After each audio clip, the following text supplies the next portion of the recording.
Hi everyone, welcome back to my channel. ಇವಾಗ ನೋಡ್ತಿರ್ಬೋದು, ನಾನಿಲ್ಲಿ ಮಟನ್ ಖೀಮಾನ ಸೆಕೆಂಡ್ ವಿಧಾನದಲ್ಲಿ ಯಾವ ರೀತಿ ಮಾಡೋದಂತ ತೋರಿಸ್ತಿದ್ದೀನಿ. ಇದಕ್ಕೆ ನಾನಿಲ್ಲಿ ಒಂದು ಮೀಡಿಯಮ್ ಸೈಜ್ ಈರುಳ್ಳಿ ಮತ್ತು ಒಂದು ಟೊಮೆಟೊನ ಚೆನ್ನಾಗಿ ಎಣ್ಣೆಯಲ್ಲಿ ಫ್ರೈ ಮಾಡ್ಕೊಂಡು ಇಟ್ಕೊಂಡಿದ್ದೀನಿ. ಇದನ್ನು ನುಣ್ಣಗೆ ರುಬ್ಕೊಳ್ತಿದ್ದೀನಿ.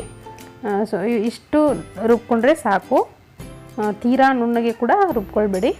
ಹಾಗೆ ಇದು ಡ್ರೈ ಕೊಕೊನಟ್ಟು, ಕೊತ್ತಂಬರಿ ಸೊಪ್ಪನ್ನು ಹಾಕಿ ಚೆನ್ನಾಗಿ ನುಣ್ಣಗೆ ರುಬ್ಕೊಂಡು ಇಟ್ಕೊಂಡಿದ್ದೀನಿ.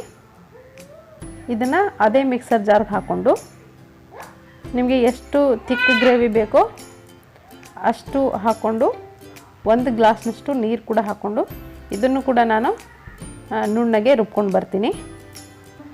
ತುಂಬ ಟೇಸ್ಟಿಯಾಗಿರುತ್ತೆ ಈ ವಿಧಾನ ಕೂಡ. ನೋಡ್ತಿರ್ಬೋದು, ಇಷ್ಟು ನುಣ್ಣಗೆ ನಾನು ಇದನ್ನು ರುಬ್ಕೊಂಡಿದ್ದೀನಿ.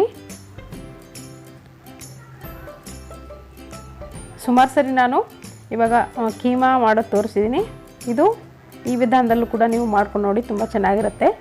ಇವಾಗ ಮಾಡೋದು ನೋಡೋಣ. ನಾನಿಲ್ಲಿ ಒಂದು ಬೇರೆ ಪಾತ್ರೆಗೆ ಒಂದು 2ರಿಂದ 3 ಟೇಬಲ್ ಸ್ಪೂನಷ್ಟು ಎಣ್ಣೆ ಹಾಕ್ಕೊಳ್ತಿದ್ದೀನಿ. ಎಣ್ಣೆ ಕಾದ್ಮೇಲೆ ಪಲಾವ್ ಎಲೆ, ಒಂದು ಮೀಡಿಯಮ್ ಸೈಜ್ ಈರುಳ್ಳಿನ ಸಣ್ಣದಾಗಿ ಕಟ್ ಮಾಡ್ಕೊಂಡು ಹಾಕ್ಕೊಳ್ತಿದ್ದೀನಿ. ಇದನ್ನು ಸ್ವಲ್ಪ ಚೆನ್ನಾಗಿ ಫ್ರೈ ಮಾಡ್ಕೊಳ್ಳಿ.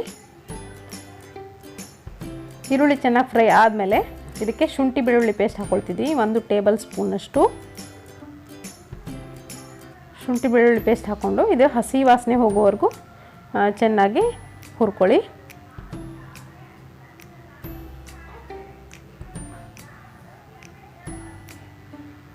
ಇವಾಗ ನೋಡ್ತಿರ್ಬೋದು, ಇವಾಗ ಶುಂಠಿ ಬೆಳ್ಳುಳ್ಳಿನ ಚೆನ್ನಾಗಿ ಫ್ರೈ ಆದಮೇಲೆ ಇದಕ್ಕೇ ಒಂದು ಮೀಡಿಯಮ್ ಸೈಜ್ ಟೊಮೆಟೊ ಕೂಡ ಸಣ್ಣದಾಗಿ ಕಟ್ ಮಾಡಿಕೊಂಡು ಹಾಕ್ಕೊಳ್ತಿದ್ದೀನಿ.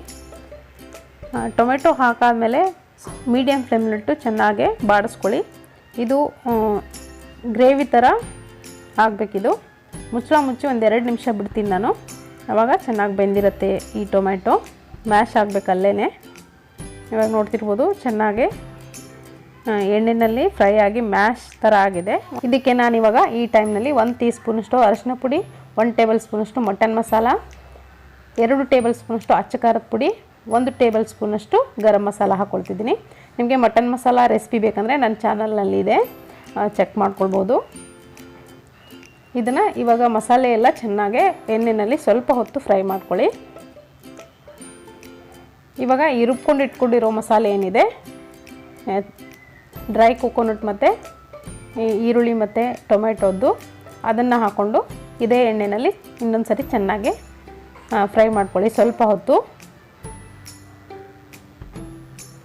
ಹೊತ್ತು ಫ್ರೈ ಮಾಡ್ಕೊಳ್ಬೇಕಾಗತ್ತೆ, ಹಸಿ ವಾಸನೆ ಹೋಗೋವರೆಗೂ. ಇದಾದಮೇಲೆ ನಾನು ಇದಕ್ಕೆ ಇದೇ ಮಿಕ್ಸರ್ ಜಾರ್ಗೆ 1 ಗ್ಲಾಸ್ನಷ್ಟು ನೀರು ಕೂಡ ಹಾಕ್ಕೊಳ್ತಿದ್ದೀನಿ. ನಿಮಗೆ ಗ್ರೇವಿ ಗಟ್ಟಿ ಬೇಕಂದರೆ ಕಡಿಮೆ ನೀರು ಹಾಕ್ಕೊಳ್ಳಿ. ಒಂದು ಸ್ವಲ್ಪ ಸಾಂಬಾರು ಕನ್ಸಿಸ್ಟೆನ್ಸಿ ಬೇಕಂದರೆ ಜಾಸ್ತಿ ನೀರು ಹಾಕ್ಕೊಳ್ಳಿ. ಸ್ವಲ್ಪ ಸೆಮಿ ಗ್ರೇವಿ ಮಾಡ್ತಿದ್ದೀನಿ, ಸಾಂಬಾರು ಥರ. ಇದಕ್ಕೆ ಈ ಟೈಮ್ನಲ್ಲಿ ರುಚಿಗೆ ಎಷ್ಟು ಬೇಕೋ ಅಷ್ಟು ಉಪ್ಪನ್ನು ಹಾಕ್ಕೊಳ್ಳಿ. ಉಪ್ಪು ಹಾಕ್ಕೊಂಡಾದ್ಮೇಲೆ ಒಂದು ಸರಿ ಚೆನ್ನಾಗಿ ಮಿಕ್ಸ್ ಮಾಡಿಕೊಂಡು ಇದನ್ನು ಕುದಿಯೋಕ್ಕೆ ಬಿಡ್ತೀನಿ. ಕುದ್ದಾದಮೇಲೆ 1 ನಿಂಬೆಹಣ್ಣಿನ ಗಾತ್ರದಷ್ಟು ಹುಣಸೆಹಣ್ಣನ್ನು ಕೂಡ ನಾನಿಲ್ಲಿ ಹುಣಸೆಹಣ್ಣಿನ ರಸನ ಹಾಕ್ತಿದ್ದೀನಿ. ಹುಣಸೆಹಣ್ಣು ಹಾಕೋದ್ರಿಂದ ಎಕ್ಸ್ಟ್ರಾ ಟೇಸ್ಟ್ ಬರುತ್ತೆ ಈ ಗ್ರೇವಿಗೆ, ತುಂಬ ಚೆನ್ನಾಗಾಗುತ್ತೆ. ಈ ಮಟನ್ ಖೀಮಾಗೆ ಹುಣಸೆ ಹಣ್ಣನ್ನು ಹಾಕಲೇಬೇಕು. ಮುಚ್ಚಿ ಒಂದು 2ರಿಂದ 3 ನಿಮಿಷ ಬಿಟ್ಟರೆ ಚೆನ್ನಾಗಿ ಕುದಿಯುತ್ತೆ. ಅಷ್ಟರೊಳಗೆ ನಾನಿಲ್ಲಿ ಖೈಮಾನ, ಶಾಪಿಂದ ತಂದಿರುವಂಥ ಖೀಮಾನ ಇನ್ನೊಂದು ಸರಿ ಮಿಕ್ಸರ್ ಜಾರ್ ಹಾಕ್ಕೊಂಡು ನುಣ್ಣಗೆ ರುಬ್ಕೊಂಡಿದ್ದೀನಿ. ಇದಕ್ಕೆ ಅರಿಶಿನ ಪುಡಿ 1 ಟೀ ಸ್ಪೂನು, 1 ಟೇಬಲ್ ಸ್ಪೂನಷ್ಟು ಅಚ್ಚ ಖಾರದ ಪುಡಿ, ಗರಂ ಮಸಾಲ 1 ಟೇಬಲ್ ಸ್ಪೂನು, ಹಾಗೆ ಮಟನ್ ಮಸಾಲ ಕೂಡ ಇದಕ್ಕೂ ಕೂಡ ಹಾಕ್ತಿದ್ದೀನಿ 1 ಟೇಬಲ್ ಸ್ಪೂನಷ್ಟು. ರುಚಿಗೆ ಎಷ್ಟು ಬೇಕೋ ಅಷ್ಟು ಉಪ್ಪನ್ನು ಇದಕ್ಕೂ ಕೂಡ ಹಾಕ್ಕೊಳ್ಳಿ, ಸ್ವಲ್ಪ ಕಡಿಮೆನೇ ಹಾಕ್ಕೊಳ್ಳಿ. ಹಾಗೆ ಶುಂಠಿ ಬೆಳ್ಳುಳ್ಳಿ ಪೇಸ್ಟ್ 1 ಟೇಬಲ್ ಸ್ಪೂನು. ಇದು ಡ್ರೈ ಕೊಕೊನಟ್ಟು, ಇದನ್ನು ಕೂಡ ಒಂದು 2 ಟೇಬಲ್ ಸ್ಪೂನಷ್ಟು ಹಾಕ್ಕೊಳ್ತಿದ್ದೀನಿ. ಹಾಗೆ ಕೊನೆಯದಾಗಿ ಎಣ್ಣೆ ಹಾಕ್ಕೊಳ್ಬೇಕಾಗತ್ತೆ. ಒಂದು 3ರಿಂದ 4 ಟೇಬಲ್ ಸ್ಪೂನಷ್ಟು ಎಣ್ಣೆ ಹಾಕ್ಕೊಳ್ಬೇಕು. ಎಣ್ಣೆ ಹಾಕ್ಕೊಂಡು ಇದನ್ನು ಚೆನ್ನಾಗಿ ಮಸಾಲೆ ಎಲ್ಲ ಇದಕ್ಕೆ ಹೊಂದೋವರೆಗೂ ಮಿಕ್ಸ್ ಮಾಡ್ಕೊಳ್ಳಿ. ಕೈಯಿಂದಾನೇ ಮಿಕ್ಸ್ ಮಾಡಿಕೊಂಡ್ರೆ ಒಳ್ಳೆಯದು. ಅದಕ್ಕೆ ನಾನು ಕೈಯಿಂದಾನೇ ಇಲ್ಲಿ ಮಿಕ್ಸ್ ಮಾಡ್ಕೊಳ್ತಿದ್ದೀನಿ. ಚೆನ್ನಾಗಿ ಹೊಂದ್ಕೊಳ್ಳುತ್ತೆ ಕೈಯಿಂದ ಮಿಕ್ಸ್ ಮಾಡಿದ್ರೆ. ಸೊ ಇವಾಗ ನೋಡ್ತಿರ್ಬೋದು, ಇದರಿಂದ ನಾನು ಎಷ್ಟು ಸೈಜ್ನಲ್ಲಿ ಬೇಕೋ ನಿಮಗೆ ಅಷ್ಟು ಸೈಜ್ನಲ್ಲಿ ಉಂಡೆ ಕಟ್ಕೊಳ್ಬೋದು. ನಾನಿಲ್ಲಿ ಈ ಸೈಜ್ನಲ್ಲಿ ಮೀಡಿಯಮ್ ಸ್ಮಾಲ್ ಸೈಜಲ್ಲಿ ಕಟ್ಕೊಳ್ತಿದ್ದೀನಿ. ನೋಡ್ತಿರ್ಬೋದು, ಈ ಉಂಡೆಗಳೆಲ್ಲ ರೆಡಿಯಾಗಿದೆ. ಇವಾಗ ಮಾಡೋದು ನೋಡೋಣ. ನಾನಿಲ್ಲಿ ಒಂದು ಬೇರೆ ಕುಕ್ಕರ್ನ ಬಿಸಿ ಇಟ್ಕೊಂಡಿದ್ದೀನಿ. ಇದಕ್ಕೆ 1ರಿಂದ 2 ಟೇಬಲ್ ಸ್ಪೂನಷ್ಟು ಎಣ್ಣೆ ಹಾಕ್ಕೊಳ್ಳಿ. ಎಣ್ಣೆ ಬಿಸಿ ಆದಮೇಲೆ ಒಂದೊಂದಾಗಿ ಈ ಖೈಮಾ ಉಂಡೆಗಳನ್ನು ಎಣ್ಣೆಯಲ್ಲಿ ಹಾಕ್ತಾ ಬನ್ನಿ. ಈ ಥರ ಒಂದೊಂದು ಪೀಸ್ಗಳನ್ನು ಒಂದೊಂದು ಉಂಡೆಗಳು ಎಲ್ಲ ಏನಿದೆ ಎಣ್ಣೆಯಲ್ಲಿ ಹಾಕ್ತಾ ಬನ್ನಿ.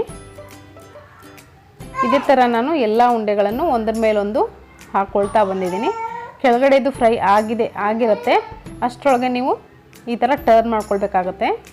ನಿಧಾನವಾಗಿ ಟರ್ನ್ ಮಾಡ್ಕೊಳ್ಳಿ, ಉಂಡೆಗಳು ಒಡೆಯೋ ಚಾನ್ಸಸ್ ಇರುತ್ತೆ. ಇದನ್ನು ಮುಚ್ಚಿ ಒಂದೇ ಒಂದು ಕೂಗಿಸ್ತೀನಿ ನಾನು. ಖೈಮಾ ಬೇಯೋಕ್ಕೆ ಜಾಸ್ತಿ ಸಮಯ ತೊಗೊಳ್ಳಲ್ಲ, ಬೇಗ ಬೇಯುತ್ತೆ. ನೀವು ಬೇಕಿದ್ರೆ 2 ವಿಜಲ್ ಕೂಡ ಕೂಗಿಸ್ಕೊಳ್ಬೋದು. ನಾನಿಲ್ಲಿ 1 ವಿಜಲ್ ಕೂಗಿಸ್ಕೊಂಡಿದ್ದೀನಿ. ಚೆನ್ನಾಗೇ ಬಂದಿತ್ತು. ಸೊ ಇವಾಗ ನೋಡ್ತಿರ್ಬೋದು ಖೈಮಾ ಉಂಡೆಗಳು ಚೆನ್ನಾಗಿ ಬಂದಿದೆ. ಇವಾಗ ಇದನ್ನು ತಗೊಂಡು ಈ ಕುದೀತಿರುವಂಥ ಮಸಾಲೆ ಏನು ರೆಡಿ ಮಾಡಿ ಇಟ್ಕೊಂಡಿದ್ದೀನಿ ನಾನು ಆವಾಗಲೇ, ಅದಕ್ಕೆ ಹಾಕ್ಕೊಳ್ತಿದ್ದೀನಿ ನಾನು. ಇದಕ್ಕೆ ಹಾಕ್ಕೊಂಡು ಒಂದು 2 ರಿಂದ 3 ನಿಮಿಷ ಇನ್ನೊಂದು ಸರಿ ಚೆನ್ನಾಗಿ ಕುದಿಸ್ಕೊಳ್ಬೇಕಾಗತ್ತೆ. ಇವಾಗ ಕೊನೆಯದಾಗಿ ಕೊತ್ತಂಬರಿ ಸೊಪ್ಪು ಹಾಕ್ಕೊಂಡ್ರೆ ಇದು ಖೈಮಾ ಸಾಂಬಾರು ರೆಡಿ ಆಗುತ್ತೆ. ಸೊ ನೀವು ಕೂಡ ನಿಮ್ಮ ಮನೆಯಲ್ಲಿ ಈ ಥರ ಮಾಡಿ ನೋಡಿ ನನಗೆ ಅಭಿಪ್ರಾಯ ತಿಳಿಸಿ. ಈ ವಿಧಾನ ಹೇಗೆ ಅನ್ನಿಸ್ತು ಅನ್ನೋದನ್ನು ಕೂಡ ತಿಳಿಸಿ. ಇವತ್ತಿನ ಈ ರೆಸಿಪಿ ಇಷ್ಟ ಆಗಿದ್ದರೆ ಒಂದು ಲೈಕ್ ಕೊತ್ತೋದನ್ನು ಮರಿಬೇಡಿ, ಹಾಗೆ ಸಬ್ಸ್ಕ್ರೈಬ್ ಆಗಿ.